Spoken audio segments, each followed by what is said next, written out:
Welcome to the Pooch Parenting Podcast, a podcast for parents with dogs. I'm Michelle Stern, a certified professional dog trainer, mom, and former teacher. Living with kids and dogs at the same time can feel like a circus. I know because I lived it too. Join us as we interview a variety of experts and parents to discuss topics that will make parenting with dogs easier, safer, and less chaotic. Also, you can love living with your dog again. I'll always keep it real, which might even mean that you hear the messiness of life in the background on occasion, but at least you know you're not alone. Whoa, things have been busy around here, and I wanted to apologize for not releasing another podcast episode sooner. I have been busy creating a membership for dog professionals who want to build more confidence seeing clients who have children. So if you're curious about that, it's called the Pooch Parenting Coach Collective, and I will link to it in the show notes for this page. But today's episode is on a topic that's pretty different than what I normally talk about. I kind of feel like I say that a lot, but I tried a new dog sport with Pippin today. So for those of you who have followed me for a while and listened to this podcast, you'll know that Pippin is a border terrier. He's about 2 years and 8 months old, and he is the love of my life. And I have never considered myself to be a dog sports person, probably because the type of sports that I imagine to be in that category, when people call themselves a dog sports person or people buy a dog that they call a dog sports prospect dog, those activities tend to involve a lot of athleticism and running and jumping and things of that nature. And I'm not really an athletic person. I'm not a slug. I enjoy hiking, and I take Pippin on adventures with me quite often out in the woods and along the river and things like that. But I don't really see myself as a competitive athlete, and so it never really occurred to me to do dog sports with my dog. However, recently I have started giving a lot of thought to ways in which Pippin can express some of the instincts that are inherent to him as a terrier. Nose work is something I'm really interested in pursuing. I've taken classes on it before. Basically, the gist of it is a dog learns to identify certain scents, and they're rewarded when they find those types of scents. And it's often begins with essential oils such as birch, for example. And this is often how they train dogs who do bomb detection or even cadaver detection or search and rescue, is they have to learn how to follow a scent.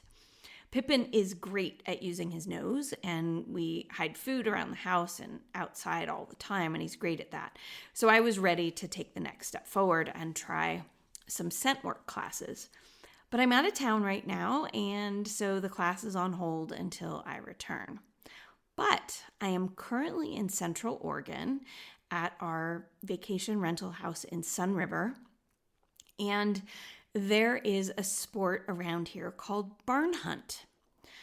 And before you wonder what this has to do with parenting kids and dogs, I should probably just get that part out of the way right now. There are a lot of parallels in choosing which sport you want your family members to be a part of. So the other night I was watching HGTV. I'm a little bit of an addict of those kinds of shows. And there was a family featured in which there was a couple who had 2 young children. And the dad was saying that he needed a house with a really big yard because his children were athletes in training and they needed all this space to practice these sports that he had in mind for them. And it really rubbed me the wrong way, actually, because he was kind of pushing his own agenda onto his children. And I don't really know the whole picture. I don't know if his children were actually interested in sports, if they were interested in the kind of sports that the dad wanted them to be doing. So for example, did they want to play football or soccer because that's what the dad loved? Or were they more interested in things like ballet or dance or tennis because that's what they loved? And so when I was looking into activities to do with my dog, I thought a lot about how raising children and allowing them to follow their passions is very similar to kind of trying to find a sport or an activity that you want to do with your dog. Because your dog might not be interested in doing what you want to do. And at the end of the day, we have to listen to our dog first. So another example of this is a friend of mine who is getting a new puppy, and she said it's going to be her service puppy, her service dog. And I love the idea that she has a goal in mind of what she wants this dog to do with her. But, the dog may not have a temperament that's appropriate to be a service dog. But what you do have to do is you have to raise the dog as if it is going to be a service dog so that you can practice public access and practice being out in the world where potentially scary triggers happen to see how the dog handles those types of things.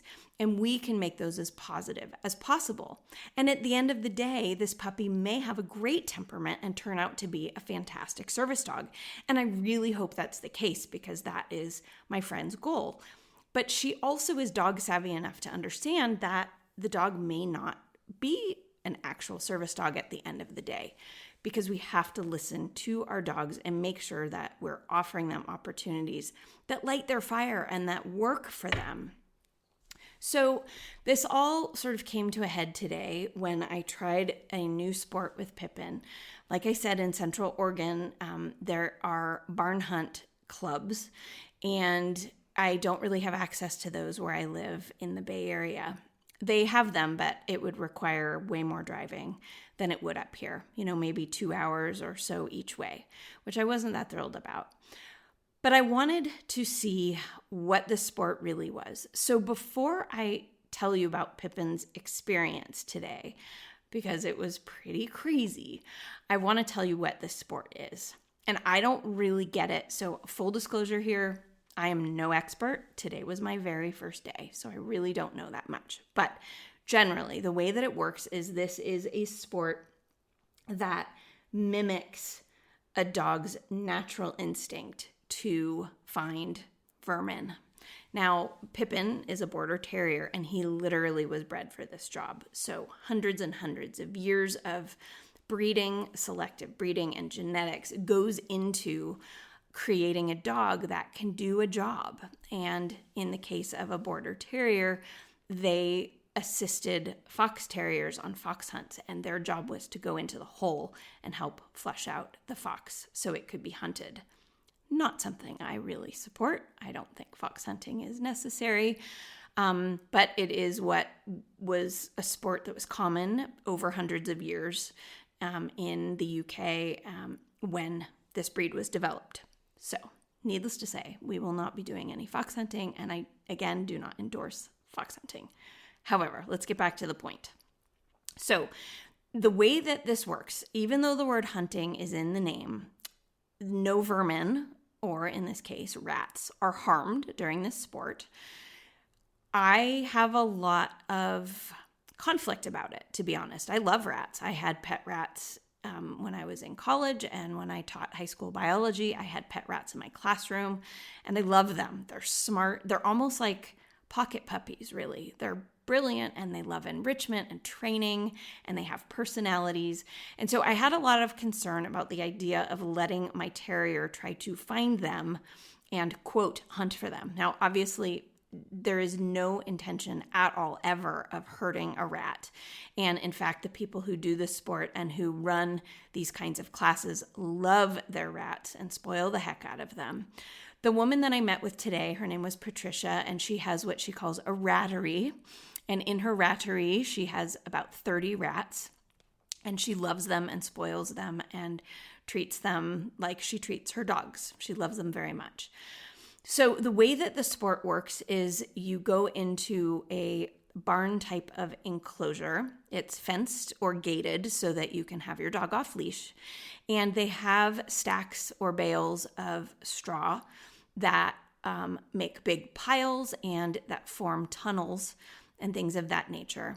And then the rats are enclosed inside these very protected tubes that have big air holes drilled into them. But they're also padded, and they're set up in such a way that the dog cannot make any contact with the rat itself. They have bedding in there and, often treats to make it a desirable place to be. Now, what was interesting to me about this experience is that Pippin had never done it before. He had never met or seen a rat before. He mostly chases lizards in my backyard. And again, while I'm in Central Oregon, he gets really excited when he sees ground squirrels, and he'll sometimes dive into the hole and try to get them out. I have some cute photos of that. I'll post one on the show notes page so you can see him doing this out on a hike yesterday.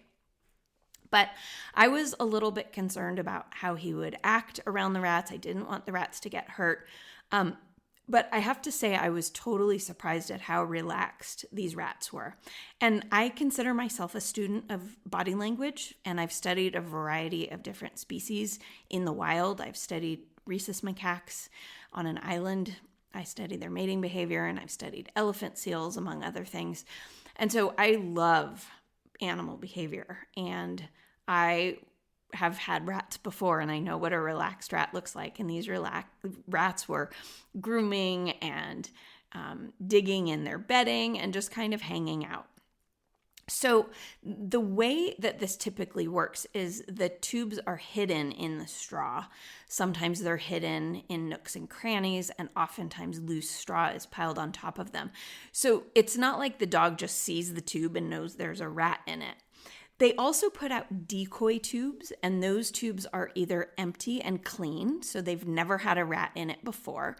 So for example, if the dog sees a decoy tube and just assumes that every tube contains a rat, they would be mistaken. Other tubes contain the bedding from the rat, but no rat itself. So from the rattery, Patricia would gather some of the bedding that maybe smells like urine or just has residual rat odor on it, and they put that in another tube. So that is a decoy. It does not contain the rat. And then they hide one or multiple rats on the course, and there are a variety of different challenges at different levels of the sport. So in the beginning stages, it's a lot easier. They only have to find one rat. Sometimes they just have to go through a straight little tunnel inside the hay bales or straw bales. But later on, it gets more complicated where the tunnels have bends in them and the bales are piled higher.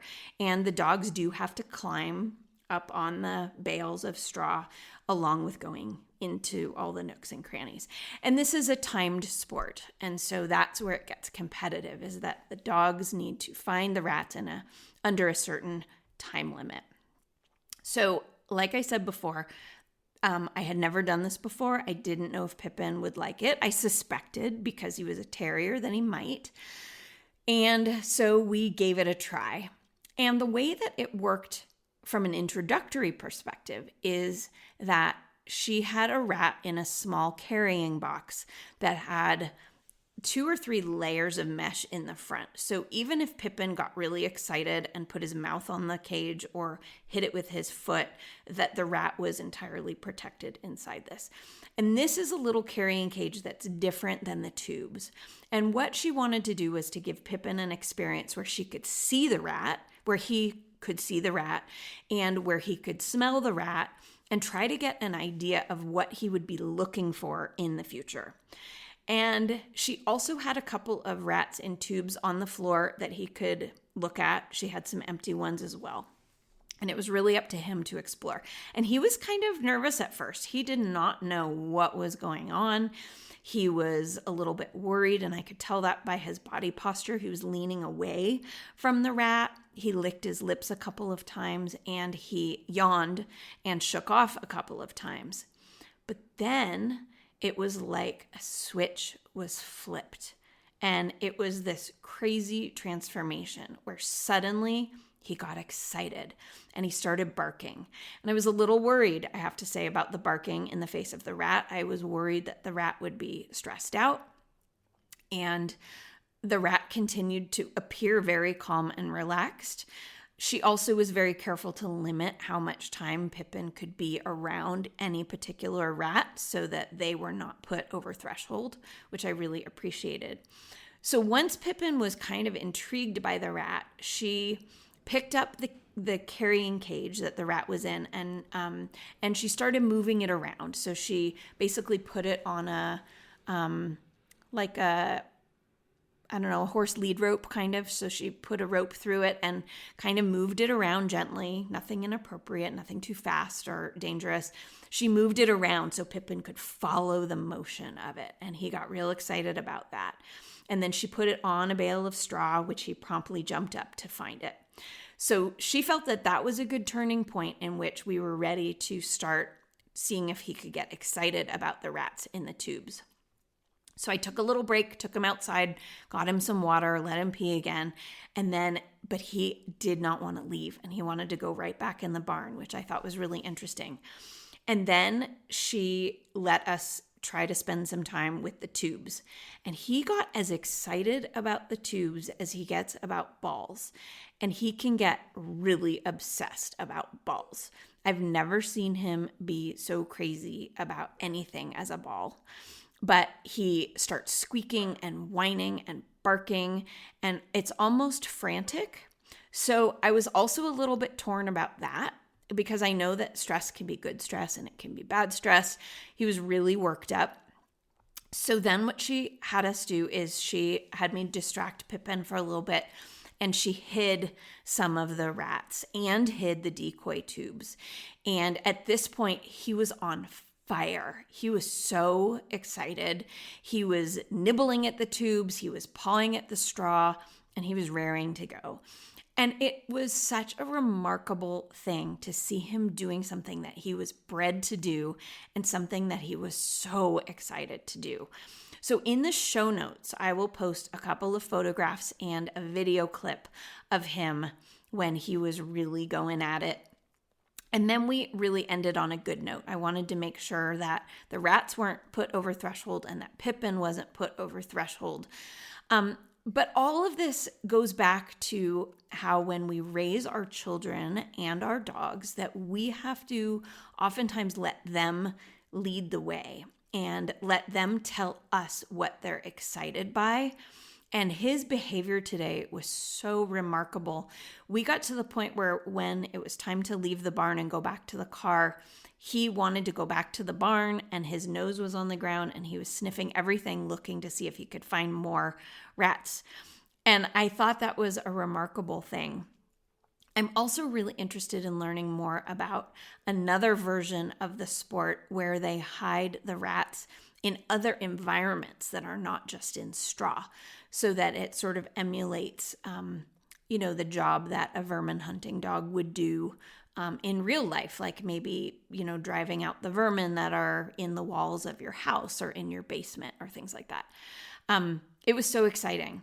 But I think back to some of the sports that my own children played and watching how they really were uninterested.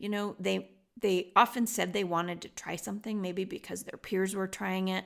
I remember my daughter wanting to try soccer, and we signed her up and she started to play, but we noticed that she got really upset quite often. And she said to us early on, she said, they took the ball from me. And I thought we're supposed to share, and it seemed really rude that they would take the ball from me. And she didn't have that competitive will about her in her personality. She can be kind of competitive now that she's older. She's almost 22 now. But at the time, it really didn't suit her sensibilities. It made no sense to her that just the idea that people would be stealing from her as a form of sport. And so we didn't pursue soccer.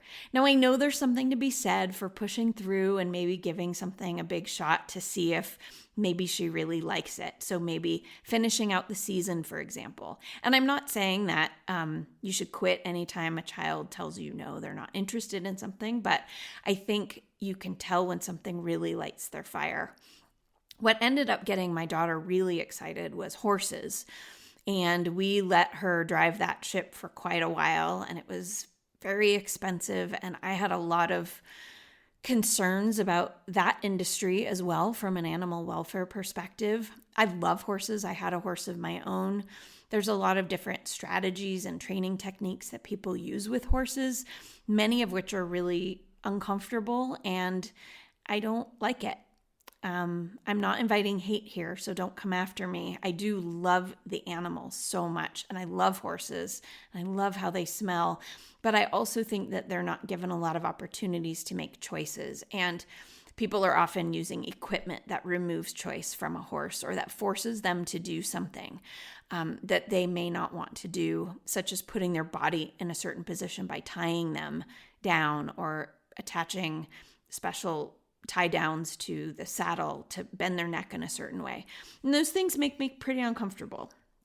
But my daughter was in love with the sport, and I talked to her frequently about the concerns that I had, but this was the thing that lit her on fire. And so we talked a lot about it, and we did it until she left for college. And I will confess, sort of secretly, I think she knows that I feel this way, that I was so glad when it was done. Because the level of competition that she was trying to do was so expensive and didn't really reflect the real world, in addition to some of the concerns I had about the ethical treatment of the animals and the industry in general. But in any case, letting our kids lead, I think, is important, and letting our dogs experience different options to see what they like. And as long as it is something that you are comfortable doing and something that you can enjoy together, I think it's something that is worthy. Now, again, this podcast episode is not an invitation for you to yell at me and come after me and tell me that I did the most unethical thing in the universe to rats. I love rats. I need to say I love them. And I told the woman the whole time, I said, some of this makes me nervous. Let's talk about it. And she talked about it with me, to the point where I felt that these rats have a really good quality of life. They're given rewards constantly. They have treats in their tubes. They go into their tubes willingly, and they seem to not mind the work. So I'm still in conflict about it, and I don't know how I will resolve that. I wanted to be honest with you about that. But at the end of the day, seeing my dog's excitement got me excited. And it made me think about the parallels that parents have to make between their kids and dogs when choosing a sport that they want their family or their individual dog or child to be involved in, is sort of letting the child speak for what they want and letting the dog speak for what they want. So I hope you found this helpful. I kind of went down a rabbit hole. I'll put some links in the show notes so that you can do some more research on this sport called barn hunt if you're curious about it, along with some videos of Pippin going after digging inside a ground squirrel hole out on a hike yesterday, as well as him doing the barn hunt today in class. I hope you find it interesting. Again, in the show notes, there's going to be a link if you are a dog professional and you're curious about the Pooch Parenting Coach Collective.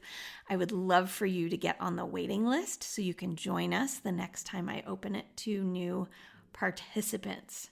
I really appreciate your time. It was really fun to have this new experience and share it with you today. Take care. See you next time.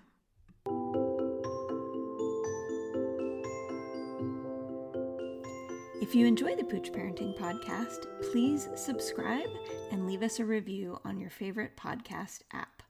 Also, don't miss www.safekidsanddogs.com if you are a parent with dogs and could use a little extra support. I would be happy to be on your team. Take care.